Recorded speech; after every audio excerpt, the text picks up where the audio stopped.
Hi there, and welcome to the post-match reaction where Rangers have been defeated 2-1 away at Pittodrie against Aberdeen in what I can honestly say is one of the most turgid forward performances by a Rangers team away from home I think I've ever seen in my life.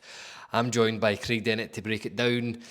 Craig, what was your overall thoughts on that performance? It's depressing, I think, is the only way to describe that. The Fluke want obviously set up tonight to be more of a physical team and have more of a physical presence. And there, the team looked completely devoid of any tactical ideas. They didn't really look like they knew what they were supposed to be doing. Almost looked like they were just trying to figure it out on the pitch. There's obviously been a lot of chat recently that what is Fluke, what style, what is he trying to get the players to do. I don't know, and I don't think the players know, and that's the real concern. There's so many aspects of that performance that are so worrying and so. It's weird because you're almost resigned to it now. You've seen it so often that you're just like, here we go. You don't really want to watch Rangers games at this moment in time, That's and tough. I think tonight was another example of that being the case. But you can run through the team. I'd say I'd put maybe outside of Jack Butland for his penalty save. I was going to say, you've said that Clement went and started a team that was more physical. Though I mean, Jefte dropping to the bench. I don't know how people could say that there's a more physical team in McCausland starts. Yeah, But fair. I mean, what did you make of that? Casimir, who obviously going to the left, Lawrence returning, Dessers back up front, Tav back at right back.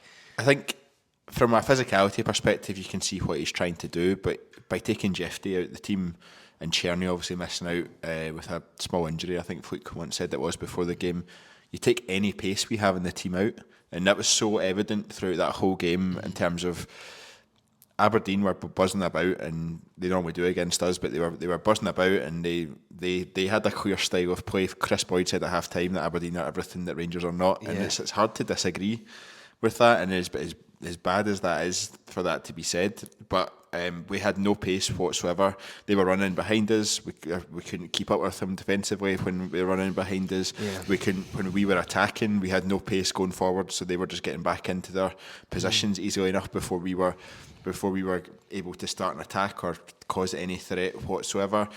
Cyril Dessers was non-existent all night, so we didn't have a focal point up front. We weren't creating any chances really. You could say we were the better team for the first part of the second half, but outside that, you're kind of clutching at straws at that point. Yeah. Even when we went back to one each, you're kind of thinking, I don't really see us scoring another goal. No, absolutely You're not. You're not full of hope and say, right, we've got 27 minutes left, let's go. It just wasn't that. Yeah. It's so far from a Rangers team that anyone can get excited about, and it's so far from. I realise I'm just going on a rant here now, but it's so far from a Rangers team that anyone would really identify as a Rangers team. Yeah. That everyone's so detached from it. Everyone's fed up. Fluke Clement, we'll come on to talk about him, I imagine, and his future, but he's very much in the same position that everyone was with Gio, that everyone was with Michael Beale at exact same time of year. We're 9 points behind Aberdeen before the start of November. We're 9 points behind Celtic. I think we're closer. I think we're the exact same distance from 9th place Kilmarnock as we are to 2nd place Aberdeen, and we're in no man's land. We're nowhere, and you can't see it improving. Yeah, no, listen, I totally agree with virtually everything you said there. And the thing that stuck out, we talked about it before coming on, was especially when I'm watching games, you're pretty positive with stuff. Like normally it's like, right, the first Rangers goal went in, or the only Rangers goal went in. It was just, and then even you're not even like, right, come on, last 20 minutes, like there's something in here. You were just, that's the most dejected I think I've ever seen you genuinely watching Rangers, which is something. But yeah, I think I'm just checked out with this team, to be honest. I don't think. Yeah, a lot of people are. I don't think there's anywhere to describe it, and that I'm fed up, and you're just waiting for something to change, and it's not. Unless the manager changes, I can't see anything else, because I actually think we've got some decent players, and you could probably build 4 or 5 in there that you could start to build a team around that are good enough quality, but the rest of the team aren't there, and we don't have a focal striker. We don't have a striker that's going to score the goals, and that's where we're really falling down, but we're also not creating the chances for them, so it's like, well, what do we expect?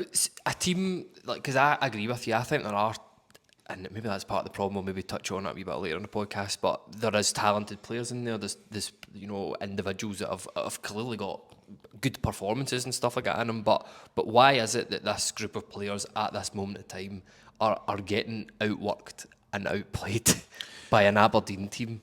It shouldn't be happening. Yeah, well, it's been just over a year since Clement came in, and one of the first things he said was, "This team aren't fit enough." Like they're, I don't know. He's basically paraphrasing here, but he basically said, "I don't know what they're doing in what they've done in pre-season, but we're going to up their work rate." I've not seen it. Have you seen us? No, have you seen us running about more? Have you seen us putting in more effort? Have you seen us even being tactically more astute in terms of how we utilise that energy? We should be fitter than any team in this league, and we're miles off it, absolutely miles off it. And it's just that you can't see. Sometimes, like as you say, I'm pretty positive, and I try and take out the positive side of stuff, but you can't see anything to cling on to that is that nugget of right. Okay, there's something there, and that's the real difficulty. When you look at that performance tonight, the goal we scored, completely relying on an individual piece of skill, and it was a great goal. Can't deny it was a great goal, but it was him against 4 or 5 Aberdeen defenders, and he managed to find his way to put it in the back of the net. I think he's one of the 4 that I think is really good quality, but you're completely relying on the individual there. You're not relying on a team structure. You're not relying on a tactical movement. You're not relying on outthinking another manager. It's completely like, on you go, lads, see what we can do. Chance, isn't it? Yeah. You're just relying on something, hoping somebody does something, and it's just that is not what Rangers need in Scottish football. Yeah. We need to be on the front foot, pressing, aggressing. Look, is it a mentality thing, would you say? Because I've never really seen this in a football game where a team loses a goal like that, and then Aberdeen were instantly on the attack. They sniffed. It's normally us that does that. It's normally us that does that Aye. to teams. It's not teams doing that to us. But I think there is a mentality issue with this team. I think folk once said we'd see the best of this team in October and November. Well, if this is the best of this team, God help us. I mean, I think when John Suter was asked that question, he was like, "Well, no." Yeah. But the worry is that folk can't change anything. He's had how many times has he had and opportunities he had to change anything, and we're not. He's stumbled upon Raskin and Barron in that midfield in these last couple of games. And I actually thought both did quite well tonight, to be fair, particularly Nico Raskin. But going forward, the fact that Lawrence and Dessers don't link up well together, you can't. No, not at all. There's no connection there whatsoever, and it just leaves Dessers really isolated. And then when he does get chances, he's tripping over the ball, he's offside, he's trying to take a touch 6 yards from goal instead of swinging his leg at it. Ross McCausland, again, is not his fault he's starting, but he's nowhere near the standard of player that we need to be in that team. And it's such a disconnect, there's such a lack of pace. I'm fed up. Yeah, it's really hard to again just to disagree with anything what you said there. I suppose we should maybe briefly touch on a couple of things during the game. I'll say I thought that offside decision for Ross McCausland's goal, I do not know how they can definitely say that it was offside. No, I don't think so. One way or another. The penalty decision that Aberdeen got, and I think justice was served when McGrath missed, but is that not the thing that we've been repeatedly told is not a penalty? Absolutely is, and actually I spent like 5 minutes trying to act out. I know Craig was going full Philippe Clement at that press conference, funnily enough, involving maybe John Suter should just keep his hands behind his back at all times. He did try to the very last moment, but there comes a point you need to balance yourself, and we have been told repeatedly that shouldn't be a penalty, and it's not, but it was given, and it's I think justice was served by it being saved, but it was an awful penalty at the same time. Terrible penalty, but look, just for summing it up, as you said, Aberdeen were everything Rangers are not at the minute. They were organised, determined. They have a manager that can adapt to what he's seen in front of him. Yeah. It's the last question of the podcast I'll ask you. Can you see Clement surviving this genuinely? No, I think he's done. I think there's no way he's coming back from this being 9 points behind Aberdeen. That's not me saying I think the club are going to get rid of him. I think the club offered him that new contract in the summer, and they've clearly put their weight behind him as the manager going forward. But there's no.